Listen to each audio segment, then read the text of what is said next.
Brazilian police are calling their robbery story a lie. New surveillance video raising even more questions about what really happened to 4 Olympic swimmers in Rio, including former Gator great Ryan Lochte. And breaking details within the past 15 minutes, ABC News is reporting Lochte and James Fagan have been indicted in Brazil. Lochte is already back home here in the United States, but right now it's unclear when the other 3 swimmers involved will be allowed to leave Rio. Just hours ago at a news conference, the civil police chief in Rio said the athletes were not victims of an armed robbery. Instead, he says the Olympians were vandalizing a gas station when they were confronted by security guards and that one of the guards pointed a gun at them. Channel 4's Francesca Amaker has a closer look at the new surveillance video. She's joining us live outside the home of Lochte's father in Daytona Beach. Francesca?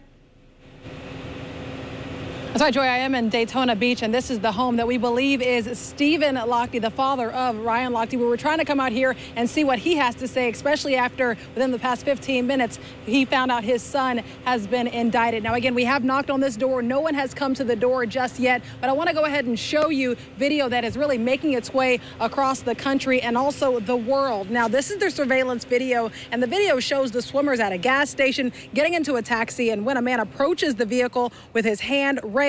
Now, minutes later, athletes exit the taxi. One appears to remove his wallet. Another briefly raises his hands. Another few minutes later, another camera shows at least 3 of the swimmers sitting on a curb, and at least one holds his hands up. Now, while another appears to reach into his pocket, it's unclear who they're interacting with, but a Brazilian newspaper is also reporting an unnamed gas station owner accusing the Americans of vandalizing his gas station and also urinating in a nearby alley. Now, let's also go show you this video. The video's release comes after 2 of the swimmers, Jack Cogner and Gunnar Bentz, were pulled off their flight to the U.S., barred from leaving until their question. Now, Lochte has already returned to the U.S., and the other 3 are still in Brazil, and it's unclear when they will be allowed to return to the U.S. Now, a few minutes ago, around 5 o'clock, I did make the phone call to a YMCA that we believe Stephen Lochte teaches swim classes out. We were told that he did leave that YMCA